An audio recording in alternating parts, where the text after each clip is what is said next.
Un premier fait doit nous étonner, ou plutôt devrait nous étonner, si nous n'y étions si habitués. Comment se fait-il qu'il y ait des gens qui ne comprennent pas les mathématiques? Si les mathématiques n'invoquent que les règles de la logique, celles qui sont acceptées par tous les esprits bien faits, si leur évidence est fondée sur des principes qui sont communs à tous les hommes et que nul ne saurait nier sans être fou, comment se fait-il qu'il y ait tant de personnes qui y soient totalement réfractaires?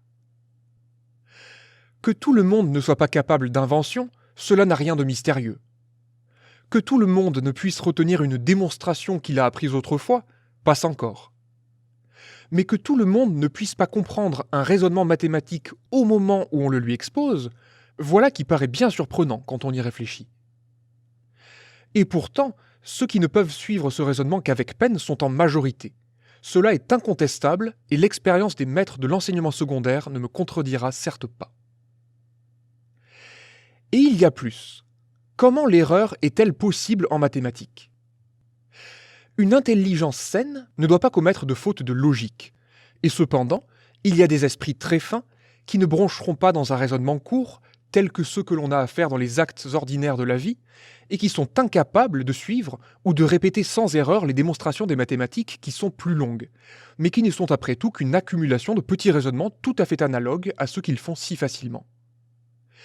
Est-il nécessaire d'ajouter que les mathématiciens eux-mêmes ne sont pas infaillibles? La réponse me semble s'imposer.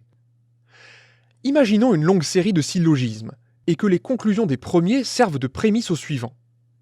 Nous serons capables de saisir chacun de ces syllogismes, et ce n'est pas dans le passage des prémices à la conclusion que nous risquons de nous tromper.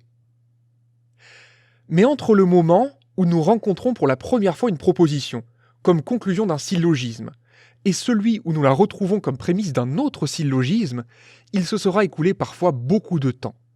On aura déroulé de nombreux anneaux de la chaîne. Il peut donc arriver qu'on l'ait oublié, ou, ce qui est plus grave, qu'on en ait oublié le sens. Il peut donc se faire qu'on la remplace par une proposition un peu différente, ou que, tout en conservant le même énoncé, on lui attribue un sens un peu différent, et c'est ainsi qu'on est exposé à l'erreur.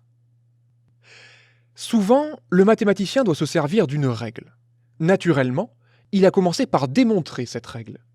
Et au moment où cette démonstration était toute fraîche dans son souvenir, il en comprenait parfaitement le sens et la portée, et il ne risquait pas de l'altérer. Mais ensuite, il l'a confiée à sa mémoire, et il ne l'applique plus que d'une façon mécanique. Et alors, si la mémoire lui fait défaut, il peut l'appliquer tout de travers. C'est ainsi, pour prendre un exemple simple et presque vulgaire, que nous faisons quelquefois des fautes de calcul parce que nous avons oublié notre table de multiplication. À ce compte, l'aptitude spéciale aux mathématiques ne serait due qu'à une mémoire très sûre, ou bien une force d'attention prodigieuse. Ce serait une qualité analogue à celle du joueur de whist, qui retient les cartes tombées. Ou bien, pour nous élever d'un degré, à celle du joueur d'échecs, qui peut envisager un nombre très grand de combinaisons et les garder dans sa mémoire. Tout bon mathématicien devrait être en même temps bon joueur d'échecs et inversement. Il devrait être également un bon calculateur numérique. Certes, cela arrive quelquefois. Ainsi, Gauss était à la fois un géomètre de génie et un calculateur très précoce et très sûr. Mais il y a des exceptions. Ou plutôt, je me trompe. Je ne puis pas appeler cela des exceptions, sans quoi les exceptions seraient plus nombreuses que les cas conformes à la règle. C'est Gauss, au contraire, qui était une exception. Quant à moi, je suis obligé de l'avouer, je suis absolument incapable de faire une addition sans faute. Je serais également un fort mauvais joueur d'échecs. Je calculerai bien qu'en jouant de telle façon, je m'expose à tel danger, je passerai en revue beaucoup d'autres coups que je rejetterai pour d'autres raisons, et je finirai par jouer le coup d'abord examiné, ayant oublié, dans l'intervalle, le danger que j'avais prévu.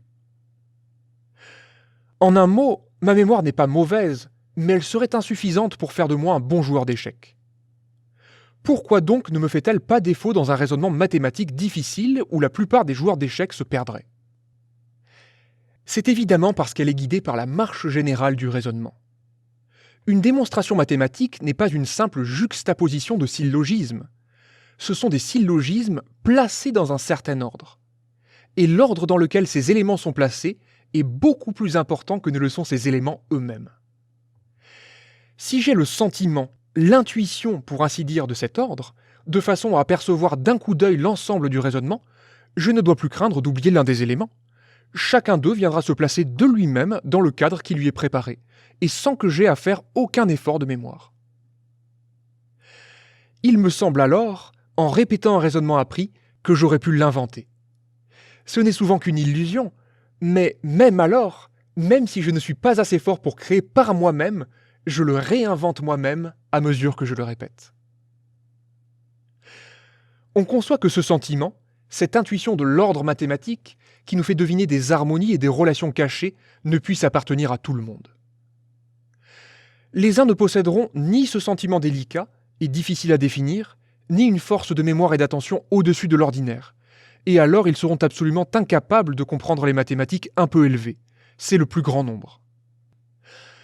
D'autres n'auront ce sentiment qu'à un faible degré, mais ils seront doués d'une mémoire peu commune et d'une grande capacité d'attention. Ils apprendront par cœur les détails les uns après les autres, ils pourront comprendre les mathématiques et quelquefois les appliquer, mais ils seront hors d'état de créer. Les autres, enfin, posséderont à un plus ou moins haut degré l'intuition spéciale dont je viens de parler.